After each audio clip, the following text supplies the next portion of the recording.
एक भी सैंडल, एक भी जूती नीचे नहीं होनी चाहिए। सारे प्रतीक जज के सर पे होनी चाहिए। आप एक अच्छी भविष्यवाणी भी करने का कोर्स की है क्या? आपको कैसे पता चल गया मैडम कि चांदनी जो है सो पहले लंबे समय से ही बीमार से ग्रसित थी? तो नमस्कार, आप लोग लगातार देख ही रहे हैं कि चांदनी डेथ केस में किस तरीके से पूरे मीडिया की बात करें और सोशल मीडिया में लगातार ये खबरें दौड़ रही है। और ऐसे में हम सीधा बात करेंगे कि बीते दिनों जो है एक मीडिया रिपोर्ट्स में आया है कि प्रतीक सेल जो जुडिशरी मजिस्ट्रेट हैं उनके जो महिला वकील हैं उन्होंने साफ कहा कि चांदनी जिसका डेथ हुआ है उनको लंबे दिनों से बीमारी थी। इस लंबे दिनों से बीमारी के बयान के बाद जो है इस केस में एक और बवाल आ गया कि आखिर इतने लंबे समय के बाद ये जो बयान आया है इसके क्या मायने हैं। सीधे हम जुड़ेंगे कि हमारे साथ प्रियंका जी हैं, एक भैया हैं जो कि सोशल एक्टिविस्ट हैं और ये लोग बखूबी से अपनी बातों को रखते हैं ताकि समाज में इतनी सारे समस्याएं उभरती आ रही है तो कौन आवाज़ उठाएगा। प्रियंका जी, सबसे पहले हमारे चैनल में स्वागत है। बहुत बहुत धन्यवाद भैया, आपको भी स्वागत है। बहुत बहुत धन्यवाद। सीधा हम आपसे पूछेंगे कि प्रतीक सेल की महिला वकील का बयान आता है मीडिया रिपोर्ट्स के हिसाब से कि लंबे समय से बीमारी से ग्रसित थी। देखिए, सबसे पहली बात तो ये कि प्रतीक जज जो है उसकी लॉयर जिस तरीके से बयान दी है, सबसे पहले मैं शर्मिंदा हूँ इस बात को सोच के कि वो भी एक महिला है और वो भी किसी की बहू होगी या किसी की बेटी होगी या किसी की माँ होगी, जो भी है, लेकिन एक महिला दूसरे महिला के प्रति ऐसा अवधारणा और ऐसा सोच कैसे कोई रख सकता है? अगर लॉयर भी कोई है तो इस तरीके से कैसे एक बेटी को न्याय दिलाने की जब बात होगी तो हमें लगता है कि हर माँ को, हर बेटी को और हर वो नारी को एक साथ उतरना चाहिए था। लेकिन ये देखिए कैसा ये लॉयर है कि ये कह रही है कि चांदनी काफ़ी लंबे समय से है सो बीमार से ग्रसित थी। सबसे पहली बात कि चांदनी का मेडिकल रिपोर्ट अभी तक नहीं आई है और जब तक मेडिकल रिपोर्ट नहीं आएगी तो ये आपको कैसे पता चल गया मैडम कि चांदनी जो है सो पहले लंबे समय से ही बीमार से ग्रसित थी? कैसे पता चल गया? आप लॉयर के साथ, एक अच्छे वकील के साथ और एक अच्छा वक्ता के साथ क्या आप भविष्यवाणी भी करने लगी हैं? जाहिर सी बात है कि आप कोर्ट में जा कर के अपनी बात को रखती होंगी जज के सामने, अच्छी बातें करती होंगी। अब उसके साथ साथ क्या आप एक अच्छी भविष्यवाणी भी करने का कोर्स की है क्या? जब मेडिकल रिपोर्ट नहीं आए तो इतना श्योर हो कि आप कैसे कह सकती हैं कि चांदनी पहले से बीमार थी? आपको नहीं पता है तो आप उसका फ़ोटो उठा के देख लीजिएगा भाई कि वो कितनी खूबसूरत वो लड़की थी, किसी मॉडल से कम नहीं थी। मैं बता दूं प्रियंका जी, जितने भी दर्शक हैं वो इस न्यूज़ को देखने के बाद अपने आईडी में स्टेटस लगा रहे हैं कि जस्टिस फॉर चांदनी स्टेटस लगा रहे हैं कि इतनी खूबसूरत थी वो। वही सोचनीय विषय है कि कैसे वो लंबे समय से बीमार से ग्रसित हो सकती है।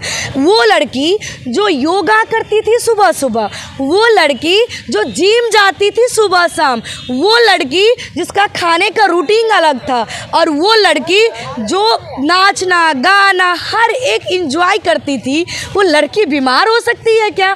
आप उसका इंस्टाग्राम पे आईडी खोल के देख लीजिएगा, आप हिल जाइएगा। एक मॉडल, एक हीरोइन जैसी लगती है वो।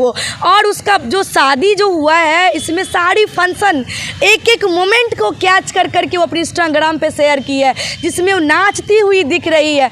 कोई कैसे लंबे समय से ग्रसित हो सकती है?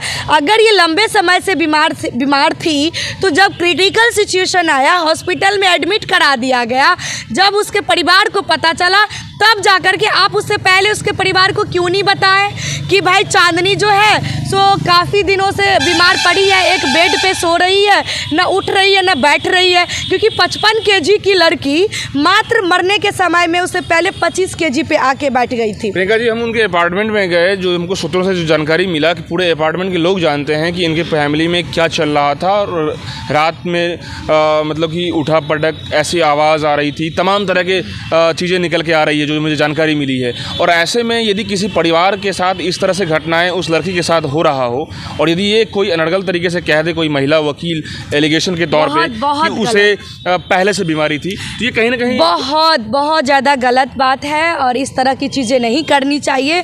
ओनली फॉर अभी चांदनी को न्याय की बात होनी चाहिए और ऐसे ऐसे दरिंदों पे सवाल होनी चाहिए और ऐसे ऐसे प्रतीक जैसे दरिंदों को वहाँ से हटा के बाहर का रास्ता दिखाने का काम होना चाहिए, जो नहीं हो रही है। और मैं ये भी कहना चाहूँगी कि कोई कमेंट में लिखते हैं क्या कि दोनों पक्ष को जानना चाहिए, आप उससे भी पूछिए, उनसे भी बातें। तो फरार चल रहे हैं तो कहाँ से जाना जाएगा? मैं वही कह रही हूँ कि फरार है। दूसरी बात कि चांदनी और प्रतीक के मैटर में स्पष्ट तौर से क्लियर है कि कौन कितना दोषी है, क्योंकि चांदनी लूडो गेम के माध्यम से अपने परिवार को आगाह करती थी। वो अपने लिए आगाह नहीं करती थी कि मम्मी मेरे साथ ऐसा ऐसा सलूक किया जा रहा है, अपने भाई की चिंता जाहिर करती थी, अपने परिवार की सेफ्टी की बात करती थी और अपने लिए कभी नहीं बोलती थी। काश ये चांदनी थोड़ी सी हिम्मत करके बच्चा और उस लूडो गेम के जरिए ये कह पाती कि मम्मी मुझे बचा लो, मुझे इस दरिंदे से वापस बुला के अपने घर में रख लो। उनका यदि होता तो आज चांदनी हम सभी के बीच होती, जाहिर सी बात है। तो कहीं ना कहीं इसमें पूरी बिहार के जो प्रशासन है इसमें सो रहे हैं, किसी में कोई एक्टिविटी नहीं है, सब बड़े बड़े वर्दी पहन के बड़े बड़े कुर्सी पे बैठे हुए हैं। लेकिन शर्म की बात है कि जहाँ कुछ मैटर होती है तो यहाँ पे दारू कांड हो, चाहे अभी किसी तरह की मामला हो, तो वहाँ पे बवाल होता है, उसको घसीट के लेके आया जाता है। उसमें भी जो बड़े बड़े माफिया होते हैं, डीलर होते हैं, उसको अरेस्ट नहीं किया जाता है। जो छोटे तबके के लोग होते हैं उसको अरेस्ट करके अंदर डालने का काम किया जाता है। तो हमारा प्रशासन को जिस पे एक्टिविटी करनी चाहिए वो नहीं कर रहे हैं। जी, जो मुझे जानकारी मिली है कि प्रतीक सैल जो है वो कुछ दिनों के बाद मीडिया में आएंगे। अब उनका जो स्टेटमेंट है वो तैयार हो रहा है और जो है वो अपने एविडेंस को बहुत मजबूत कर रहे हैं, जो मुझे जानकारी मिल रही है। तो क्या इस तरीके से चांदनी के साथ जितनी बातें चल रही है मीडिया में, लगातार सब लोग जान चुके हैं कि चांदनी की डेथ कैसे हुई, तो प्रतीक सैल एकाएक एंट्री करेंगे?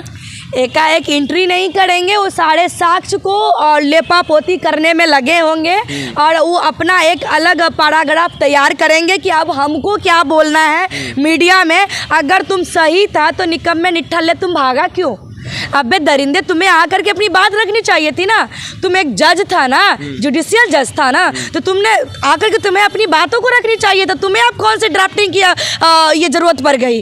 आके बात रखनी चाहिए। महिला वकील का बयान, महिला वकील का बयान सुने, कितना निंदनीय उसका बयान है कि बिना मेडिकल रिपोर्ट आए इस तरह का निंदनीय बयानबाजी कर रहे हैं वो लोग। तो कहीं ना कहीं ये लिपापोती का मामला चल रहा है। हम एक ही चीज़ चांदनी के परिवार को कहेंगे कि देर तो हुई है आप लोगों में, लेकिन अब देर मत कीजिए। आप देर तो हुई है, कहीं ना कहीं चूक इधर भी हुई है, लेकिन अब देर ना करें। ज्योति अभी चांदनी अब इस दुनिया में नहीं रही। वो चांदनी ऊपर से इंतजार कर रही है कि मेरा दरिंदा कब सलाखों के पीछे जाएगा। वो इंतजार कर रही है कि मेरा गुनहगार कब वो सलाखों के पीछे जाएगा।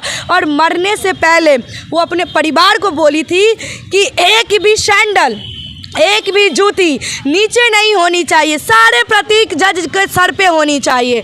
आज वो बहन इंतज़ार कर रही है, आज वो बेटी इंतज़ार कर रही है। आपको लड़ना होगा, हिम्मत करना होगा, कोई आपको न्याय नहीं दिला सकता है। क्योंकि हमारा बिहार का सिस्टम कैसा है ये किसी से छुपा हुआ नहीं है। यहाँ के प्रशासन, यहाँ के सरकार इंतज़ार करते हैं कि किस घर से कब रोने की आवाज़ आएगी और हम लोग पहुँचेंगे। 2 दिन का टाइम देते हैं एसपी साहब, साउथ के एसपी हैं, नए टेंडर एज के हैं, उनसे मुलाकात होती है चांदनी के बहन का। वो कहते हैं कि 2 दिन का समय दीजिए, हम सारा इंक्वायरी करेंगे। लेकिन क्या इंक्वायरी करेंगे? प्रतीक के जहाँ पे लड़की रहती थी ना उसके घर पे जाके इंक्वायरी कर रहे हैं, ना उसके इर्द गिर्द किसी से सवाल कर रहे हैं। अपार्टमेंट में नहीं गए? अपार्टमेंट नहीं गए हैं। मतलब आप समझ रहे हैं कि इतना मामला, एक सबूत एक दिन में मिट जाती है तो कहीं ना कहीं ये प्रतीक सजपाल प्रशासन की मिली भगत से हो रही है। कहीं ना कहीं प्रतीक को किसी सरकार का संरक्षण मिल रही है, नहीं तो इतना बड़ा मामला नेशनल मीडिया भी नहीं उठा रही है, नेशनल न्यूज भी नहीं बढ़ रही है। जिस मीडिया को सवाल करना चाहिए जज से, जिस मीडिया को सवाल करना चाहिए बिमल यादव के परिवार के लोगों से कि आपके पति का देहांत कैसे हुआ, जिस मीडिया को सवाल करना चाहिए चांदनी के परिवार से, वो मीडिया सवाल कर रहा है किससे? तो वो क्या कहते हैं सीमा हैदर की कहानी से। वो सवाल किससे कर रहा है? तो लप्पू कैसे कह दिया, झिंगुर कैसे कह दिया। अरे क्या यार, क्या बना के रख दिया ये मीडिया को, ना जाने अब नफरत होती है लोगों को मीडियाबाजी से। एक बड़ी विडंबना है प्रियंका जी की जुडिशियल मजिस्ट्रेट एक तरफ प्रतीक सैल हैं और ये तमाम जो हाई कोर्ट सिविल कोर्ट के तमाम जज और जो एडवोकेट हैं, सीनियर एडवोकेट इस केस को, ऐसे केस क्राइम को देखते हैं, हैंडल करते हैं, तो क्या सबसे बड़ा सवाल है कि एक जज वर्सेस जज की बात जब आती है तो एक जज को भी एक्टिव होना पड़ेगा इस मामले में। बिल्कुल एक्टिव होना चाहिए। इस जज जो भी लोग हमारे हैं जज बने हुए हैं, उन लोगों को भी इस मामले को संज्ञान लेना चाहिए था, देखना चाहिए कि आखिर जज पे आरोप लगी है। बहुत बड़ा कम्युनिटी के लिए एक बड़ा सवाल है। उनको लिपापोती किया जा रहा है। ये एक प्रतीक पे ही नहीं, ये तमाम जितने भी हमारे जुडिशियल जज हैं या जो सीनियर जज हैं, उन सभी पे ये कहीं ना कहीं बहुत बड़ा प्रश्न चिन्ह खड़ी हो रही है कि एक प्रतीक जैसे क्रिमिनल के कारण हर एक न्यायालय पे, हर एक जज पे अब लोग प्रश्न चिन्ह खड़े कर रहे हैं और सवाल कर रहे हैं। इसीलिए हम मांग करते हैं कि जितने भी सीनियर जज हैं, जितने भी जुडिशियल जज हैं, आप लोग आगे आइए और आप लोग अपनी प्रतिक्रिया देने का काम कीजिए और चांदनी को न्याय दिलाने का काम कीजिए। दूसरी बात मैं ये कहूँगी कि चांदनी के परिवार को अगर सीखना है तो निर्भया की माँ से सीख लेनी चाहिए, क्योंकि उसने अपनी बेटी के लिए लड़ा, 7 साल लगा लेकिन लड़ा टूटा नहीं। उसको भी बहुत डराया गया, धमकाया गया, लेकिन अपनी बेटी के लिए वो लड़ी। और एक नारी शक्ति जब लग जाएगी ना तो कोई उसे हिला नहीं सकता है। वही फांसी के तख्ते पे चढ़ा के वो दम ली है महिला। तो कहीं ना कहीं हमारे देश में एक नारी सब पे भारी। तो इसीलिए आप लोग टूटिए मत। वो तो सिर्फ पति पत्नी थी, आप तो पूरा परिवार, आपका पूरा परिवार उस चीज़ों के लिए कैपेबल है, लड़ने के लिए सक्षम है। तो इसीलिए निर्भया माँ से सीख लीजिए और आप लड़िए अपनी बच्ची के लिए। आप रोड पे उतरिए, 4 दिवाली में अब बंद मत होइए, क्योंकि अब वो नहीं रही और अब वो नहीं आएगी। देर हुई है, अब न्याय की उम्मीद अगर है आप लोगों को तो उतरना होगा सड़कों पे और न्याय लगाना होगा, गुहार लगाना होगा।